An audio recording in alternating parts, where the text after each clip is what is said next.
महाकाय सूर्यकोटि समप्रभ निर्विघ्नं कुरु मे देव सर्वकार्येषु सर्वदा। जब रात होती है तो हम एक दिया जला लेते हैं और उसकी रोशनी में खुद को महफूज समझते हैं, मगर उस रोशनी के परे जो अंधेरा है वो अपने अंदर बहुत सारी कहानियां समेटे हुए है और इन्हीं कहानियों को आप तक लेकर आता है रात के अंधेरे में।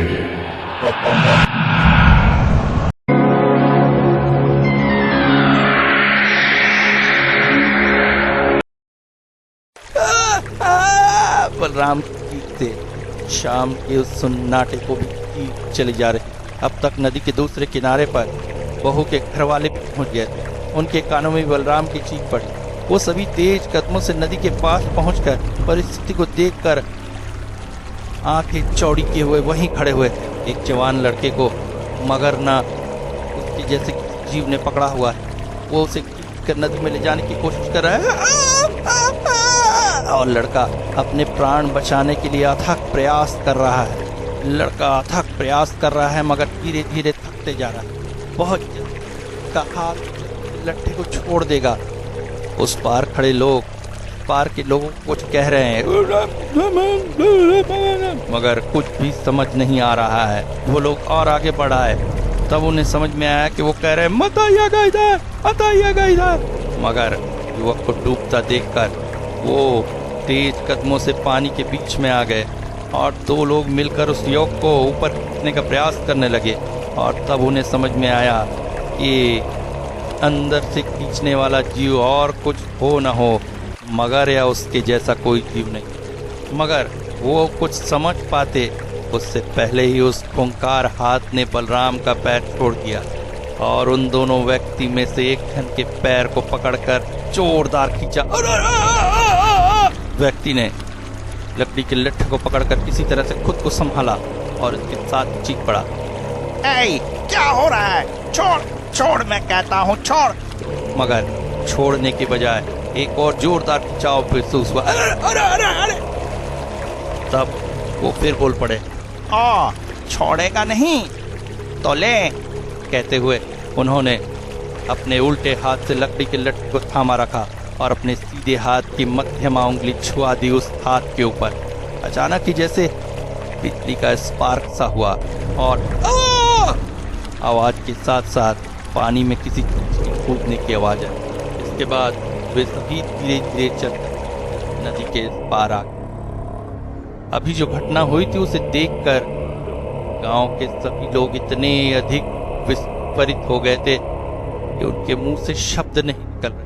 थोड़ा सा होश संभाल कर गांव के एक व्यक्ति ने उनसे कहा, आप? मैं घनानंद, तुम्हारे सरपंच की बेटी का मामा, उनका समधी समझो। आप घनानंद हमारे सरपंच के समधी? मतलब तांत्रिक वज्रनाथ जी? हाँ, वही हूँ। कहते कहते वो व्यक्ति बिल्कुल उनके पैरों पर बैठ गया। आपको मैं जानता हूँ, आपने तो बड़े भूत प्रेतों को सर्वनाश किया है। अरे अरे, क्या कर रहे हो? पैर नहीं छूना। देखो, मुझे पसंद नहीं है मेरा कोई पैर छुए। आपके पैर न छू, ऐसा हो सकता है? फिर उन्होंने कहा, हम तो आप वो कोई लेने आए थे। ओ बैलागाड़ी, आइए आइए। बैलागाड़ी के पहुंच पहुंचकर ही देखा समरू उसमें बैठा हुआ था। गुस्से में तेज झांक से चल रही थी। गाड़ी में चढ़ते हुए अचानक वज्रनाथ ने नदी की तरफ देखा और बोल पड़े, आश्चर्य, महाआश्चर्य। क्या हुआ महाराज? गांव वाले बोल पड़े, वो तुम लोग नहीं समझोगे। मैं खुद ही नहीं समझ पा रहा। इसके बाद सभी गाड़ी में चढ़कर गांव की तरफ वापस आने लगे। गाड़ी धीरे धीरे गांव के रास्ते पर बढ़ती चली आई। गांव पहुंचकर वज्रनाथ और उनके साथ आए लोग सरपंच की बैठक में बैठे। बाहर गांव वालों की भीड़ लग गई थी वज्रनाथ को देखने। सरपंच हाथ जोड़े हुए उनसे बोले, हम लोग तो बहुत ज्यादा घबरा रहे थे। चलिए, भगवान का धन्यवाद, आप सुरक्षित रूप से यहाँ पहुंच गए, वरना गांव में जिस तरह से प्रेतनी का उत्पात हो रहा है।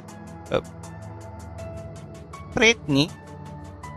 हाँ, क्या बताऊं, हमारा ये पैतृक गांव बहुत मुसीबत में फंसा हुआ है। कुछ गांव वालों ने, कुछ सरपंच ने मिलकर कापालिक और बाकी जो सारी घटनाएं गांव में हुई उन्हें बता दी। सुनकर वज्रनाथ सिर नीचा करके बोले, प्रेतनी? महिला? ऐसा तो मुझे नहीं लगा था।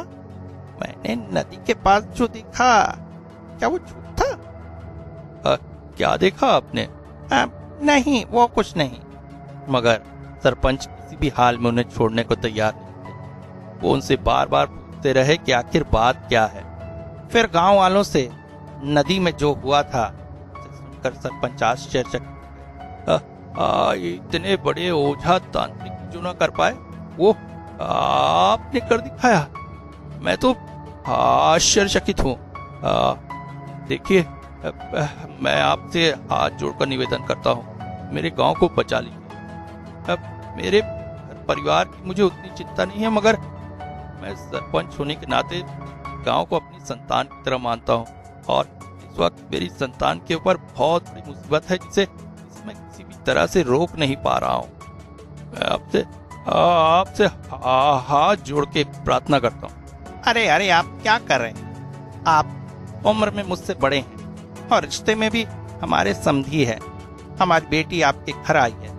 नहीं, आप हाथ मत जोड़िए। मैंने पहली बार जब सफलता प्राप्त की है तो आगे भी मैं ये कर सकूंगा, ये मुझे पूरा विश्वास है। मगर जो कुछ आप लोग बता रहे हैं वो मुझे कुछ सही नहीं लग रहा है। ये कोई साधारण महिला का प्रेत नहीं है। आप लोगों के गांव में एक महाभयानक शक्ति पानी मारा का प्रादुर्भाव हुआ है। पानी मारा? हाँ, देखिए, जब सृष्टि का निर्माण हुआ था और इसे साधारण शब्दों में बिग बैंग कहा जाता है, जिससे बहुत से ग्रह, नक्षत्र, तारे इत्यादि बने थे, उसी समय बनी थी महाशक्तियां, जिनमें से एक थी शुभ शक्तियां, जिन्होंने आगे चलकर मनुष्य जाति की मदद की, उनकी सहायता की, और हम उन्हें देवी देवता इत्यादि के रूप में पूजते हैं। मगर इसके साथ साथ ही जन्मी थी बुरी शक्तियां, जिन्होंने हमेशा मनुष्यों को सताया और परेशान किया। ऐसी ही आदिम युग से सुप्त एक शक्ति को जगाकर आपके गांव में भेजा गया है, जो इस पानी मारा के रूप में आपके गांव में तांडव कर रही है। अब आप लोग सोचिए, जब इतनी भयानक शक्ति आपके गांव में, तो जल्दबाजी या हड़बड़ी में मैं कुछ नहीं कर सकता। थोड़ा समय अवश्य लगेगा। आप लोग को पहले से ही पता है कि इस शक्ति को सिर्फ एक ही तरीके से रोका जा सकता है, अगर वो अपनी इच्छा से अभिमंत्रित नींबू मिर्च की माला के ऊपर पैर तो। और इससे पहले भी ओझाओं ने ये करने की कोशिश की, वो आप लोगों ने सुना, और जरूर इस गांव में कहीं ना कहीं छुपकर वो भी इस बात को सुना था, और इसी वजह से उसने किसी भी फांदे में पांव नहीं दिया। और एक बार जब उसे पता चल गया है कि उसे कैसे पराजित किया जा सकता है, तो ऐसे में उसे उस फांद में लाना इतना आसान नहीं। ये आप लोग खुद सोचकर देखिए। मगर इस पूरी कायनात में इन पानी मोरा को मारने का सिर्फ और सिर्फ एक ही तरीका है, जो अभी मैंने कहा। तो और कोई उपाय क्या? ये प्रश्न आया था समरू की तरफ। मन ही मन वो हंस रहा था, मगर ऊपर से बहुत साधा कुछ कर रहा था। चेहरे पर गंभीरता लाते हुए वज्रनाथ बोले, नहीं, इसके अलावा इस पूरी दुनिया में कोई उपाय नहीं, मगर हिम्मत मत हारो, मैं देखता हूं कुछ और किया जा सकता है क्या। धीरे धीरे रात बढ़ने के साथ साथ सब लोग अपने घरों को चले गए, मगर वज्रनाथ की आंखों में चिंता के मारे नींद नहीं। इस तरह से रात बीत गई। अगली सुबह स्नान पूजन इत्यादि से निवृत्त होकर सरपंच से वज्रनाथ बोल पड़े, समधी जी, मुझे एक बात जानना है और इसके लिए मुझे गांव के किसी हिम्मती व्यक्ति की जरूरत है। मेरे साथ ये लोग तो किसी को पहचानेंगे नहीं, इसलिए इन्हें मैं भेज नहीं सकता। क्या है गांव में कोई? सरपंच कुछ देर तक सोचने के बाद बोले, आप किसी और को भेजने से अच्छा है दिलीप को भी भेजें। अचानक ही नाथ बोल रहे थे, अरे अरे कैसी बात कर, दामाद जी को इस काम में लगाना उचित ना होगा। अचानक ही दामाद दिलीप बोल पड़े, मामा जी देखिए, ये गांव का मामला है और गांव की भलाई के लिए मैं कुछ भी करने को तैयार हूं। वज्रनाथ धीरे से दामाद को क्या करना है सब कुछ समझ लिए। कुछ समय बाद उसने आकर बता दिया कि उसने क्या क्या देखा है। वज्रनाथ की भौहें तन गई। मुसीबत बड़ी है। उस दिन शाम को घर के बाकी लोग काम में व्यस्त थे। वज्रनाथ अपने साथ आए लड़की के भाई और कुछ लोगों के साथ बैठे हुए। बारिश होने की वजह से वातावरण थोड़ा ठंडा था। वो बैठे बैठे बहुत सी बातें सोच रहे। ऐसे में चुपचाप कमरे में प्रवेश किया समाधि और आकर उनके पास बैठ गया। उसकी आंखों में कुटिलता। वज्रनाथ ने पहले उस पर ध्यान नहीं दिया था। जैसे ही ध्यान दिया वो बोले, अरे तुम कब आए? मालिक बस अभी आया, अभी आकर बैठा। मालिक मैं पूछ रहा था, पता चला क्या उस प्रेतात्मा का? नहीं, अभी तक कुछ पता नहीं चला। वैसे भी मैं बैठा तो हुआ नहीं हूँ, खोजबीन चल रही, मगर अभी तक कोई उपाय से ये नहीं पता चला है कि गांव में वो किस रूप में छुपा हुआ है। अच्छा अच्छा महाराज, मान लीजिए अगर पता चल गया तो क्या करेंगे? समरू की बातों में सामान्य कौतूहल है या कुटिलता छुपी हुई, से अनजान ही वज्रनाथ बोलते चले गए। आप एक तरीका मैंने निकाला है। कल रात में नींद आने की वजह से मैं इसी विषय में सोचता रहा और सोचते सोचते एक रास्ता निकला है। किसी तरह से अगर उस प्रेत का गांव में रहने का ठिकाना पता चल जाए तो उसके अनजाने में ही उसके रास्ते में नींबू मिर्ची की माला डाल देंगे और वो भी अनजाने में ही उसमें फंस जाएगा। अचानक ही समरू बोल पड़ा, महाराज अगर थोड़ा इधर आए तो अकेले में आपसे कुछ बात करनी थी। वज्रनाथ उसके साथ उठकर घर के एकांत कोने में चले गए। महाराज मैंने देखा है उसका घर, मैं जानता हूँ। अगर आप मेरे साथ चले तो मैं दिखा सकता हूँ। गांव के आखिरी कोने में जंगल के पास उसका घर है। सुनकर जैसे वज्रनाथ चौंक पड़े। क्या कह रहे हो? क्या कह रहे हो? तो तुम्हें पता है उसका उसका ठिकाना तो तुमने गांव वालों को क्यों नहीं बताया? क्या होगा महाराज, क्या होगा बता के? है गांव वालों में इसी में है ताकत उस प्रेत से लड़ने की, आप में है, इसीलिए आपको बता रहा हूं। आप मेरे साथ चलिए, अभी चलिए, मैं आपको वो जगह दिखा देता हूं।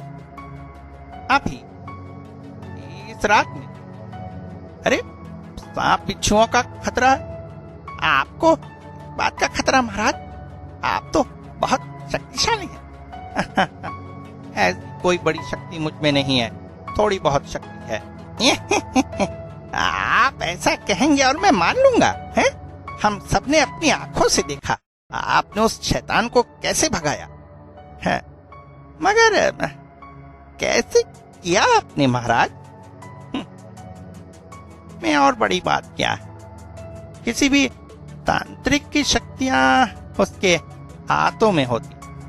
ओ बस नहीं, इतना ही नहीं, मेरे गले में एक कवच है जो मेरे गुरु त्रिलोकीनाथ जी ने मुझे दिया था। यह कवच जब तक मेरे गले में रहेगा मेरी मृत्यु नहीं हो सकती, मैं हमेशा बच जाऊंगा।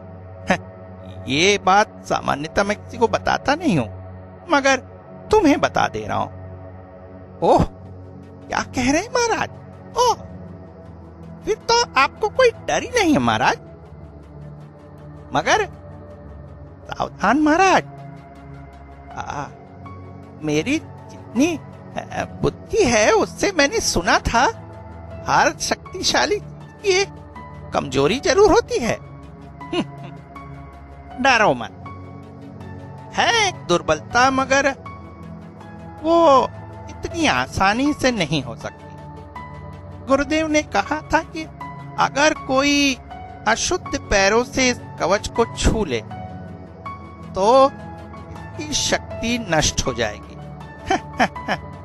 मगर मेरे सीने पर कोई अशुद्ध पैर मारे, ऐसा संभव है क्या? तुम इतने मत डरो, उस प्रेत की औकात नहीं है कि मेरा कोई नुकसान कर सके। अच्छा, तो फिर महाराज चलिए। हाँ बिल्कुल चलो। अगर एक बार इस शैतान का नाश हो गया ना समरू, तो ये गांव तुम्हारे आगे हमेशा सिर झुकाएगा। आप चलो जल्दी चलते हैं, मगर आज हम कुछ करेंगे नहीं। आज से तो मुझे वो जगह दिखा दो, कल सवेरे बहुत सारे लोगों को लेकर जाकर उस प्रेत को मारेंगे। अच्छा रुको, कहकर वज्रनाथ कमरे के अंदर चले गए। वहां से वो अपने साथ आए लोगों के पास गए और उनमें से एक को बोले, एक काम करो, मुझे एक नींबू मिर्ची की माला तुरंत बना के दो और मेरे पान के डब्बे में से कुछ पान निकालकर मुझे दे दो। मैं जरा समरू के साथ काम से जा रहा हूं, हो सकता है थोड़ी देर लगे। थोड़ी देर में नींबू मिर्ची की माला बनकर तैयार से देखकर वज्रनाथ बोले, इसे अच्छे से रख दो, कल सवेरे और माला बनानी होगी। अच्छा मेरे पान दे दो मुझे।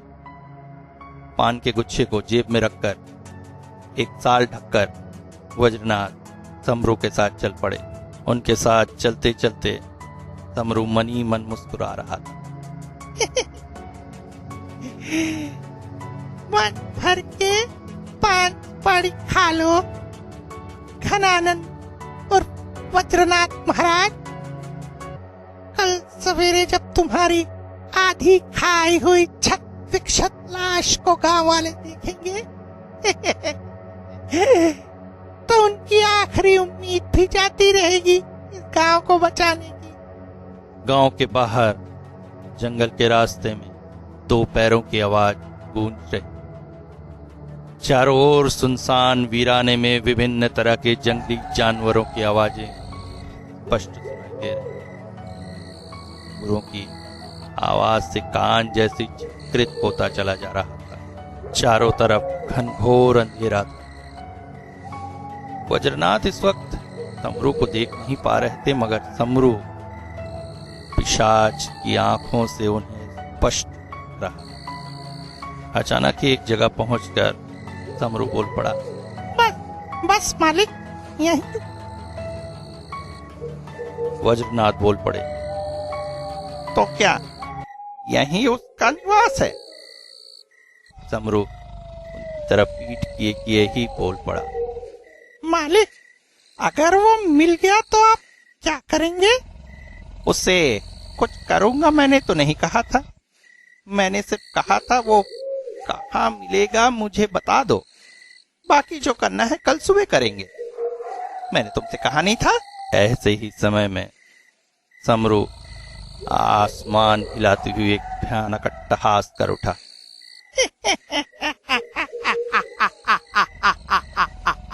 उस भयानक अट्टहास को सुनकर वज्रनाथ तबे कदमों से धीरे धीरे पीछे हटे।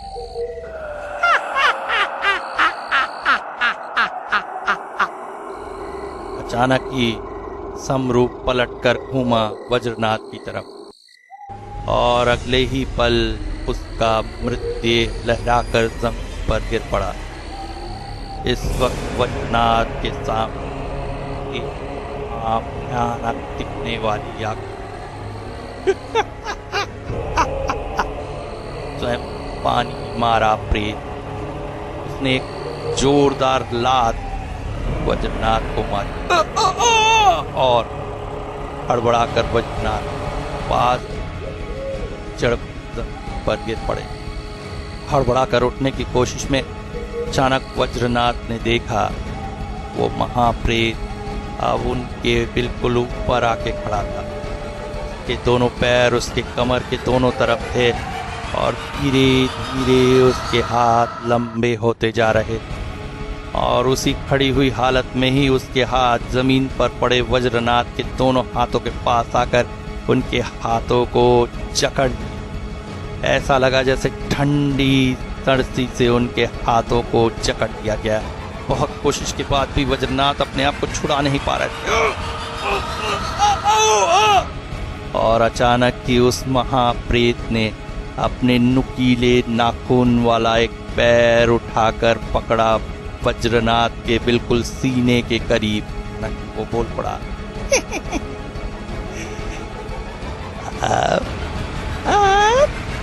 आप महाराज, तुम्हारे गले में पड़ा हुआ वो कवच जो तुम्हारा रक्षक था, वही अब तुम्हारी मृत्यु का कारण बनेगा। आज अपने पैरों से मैं उसे अपवित्र करके नष्ट कर दूंगा। उसके बाद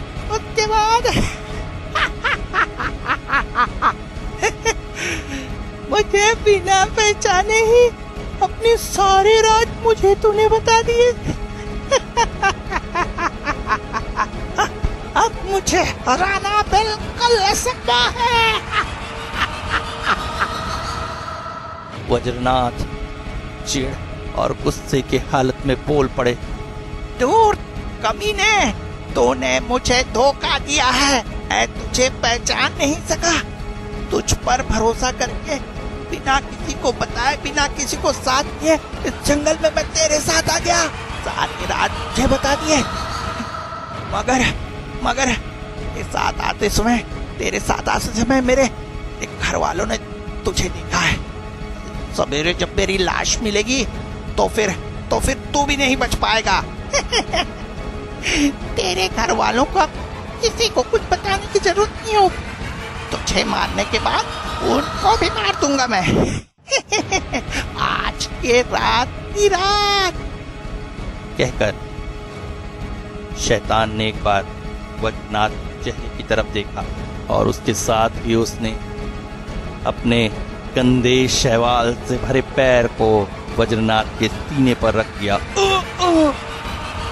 मगर इसके साथ ही जैसे आसमान में तेज बादल फट पड़े और इसके साथ ही जैसे आसपास महान आंधी उठने लगी। चारों तरफ तेज हवाओं का तांडव शुरू हो गया और उस तेज हवा में अचानक ही एक चीख के साथ वो पिशाच धीरे धीरे धुएं में बदलता गया और फिर वज्रनाथ के सीने के पास जाकर धीरे धीरे गायब होता गया। वज्रनाथ धीरे से जमीन से उठे, अपने शरीर से धूल झाड़कर अपने सीने के पास वाली जेब से निकाला उन्होंने पान का वो गुच्छा जिसके अंदर उन्होंने छुपा कर रखा था नींबू मिर्ची की माला। कुछ समय तक इंतजार करने के बाद दूर से रोशनियां थी जिसमें सरपंच और गांव वाले उसी ओर बढ़े चले आ रहे। अचानक ही उनके पास पहुंचकर सरपंच उनके गले से लग गए। आपने संभव को संभव कर दिखाया। आपने मेरे गांव को बचा लिया। मगर ये हुआ कैसे? ऐसी कोई बड़ी बात नहीं। कल जब नदी वाली घटना हुई, उसके बाद जब हम बैलगाड़ी में चढ़ रहे थे, तब मैंने देखा नदी के कीचड़ से इंसानी पैरों के निशान बैलगाड़ी के पास आकर खत्म हुए थे। और आज जब दामाद को मैंने भेजा था तो मैंने कहा था हर घर में ध्यान रखे कि हम जैसे लोगों की सामान्य आदत होती है कि सब्जी भाजी के कचरे, बचा हुआ खाना वगैरह घर के बाहर फेंक देते। पूरे गांव में सिर्फ समरू ही एक ऐसा व्यक्ति था जिसके घर से बहुत दिनों से ऐसा कचरा नहीं फेंका गया था। मतलब लंबे समय से समरू के घर में पकाने खाने की कोई भी क्रिया नहीं हुई थी। यहीं से मुझे शक हुआ।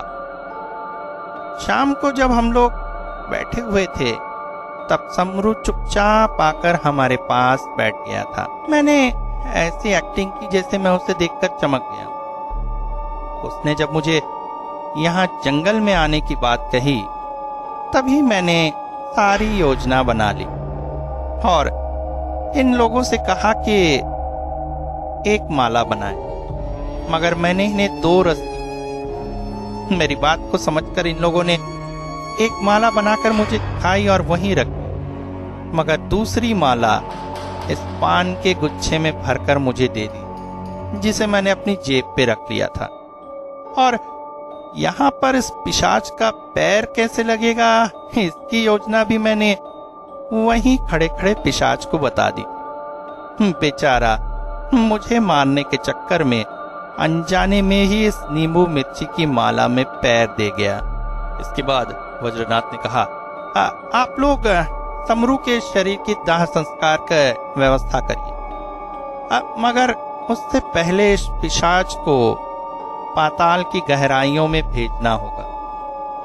कहते हुए वज्रनाथ ने मंत्र पढ़ना शुरू किया। अचानक ही जैसे जमीन में एक भयानक कड़कड़ाहट हुई और एक गड्ढा तैयार हो गया। उसमें उन्होंने उस नींबू मिर्ची की माला को डाल दिया। माला अतल गहराई चली। वज्रनाथ ने सरपंच से कहा, आप लोग यहाँ पर एक चौदीवार का निर्माण कर दीजिए। इसे लोगों को एक अतल गहराई की कुएं की तरह बताइएगा, किसी को भी असलियत ना पता चल पाए कि आखिर इस कुएं के अंदर है क्या। इस घटना के कुछ समय बाद गांव के उस जगह पर एक बहुत ही सुंदर सा कुआं तैयार कर दिया जो अतल गहराइयों से भरा था। आज भी समय समय पर पर्यटक उस कुएं को देखने आते और वहां पत्थर मारकर उसकी गहराई नापने की कोशिश करते, मगर किसी को भी ये नहीं पता है कि आखिर उस कुएं की गहराई में सो रहा है एक महापिशाच।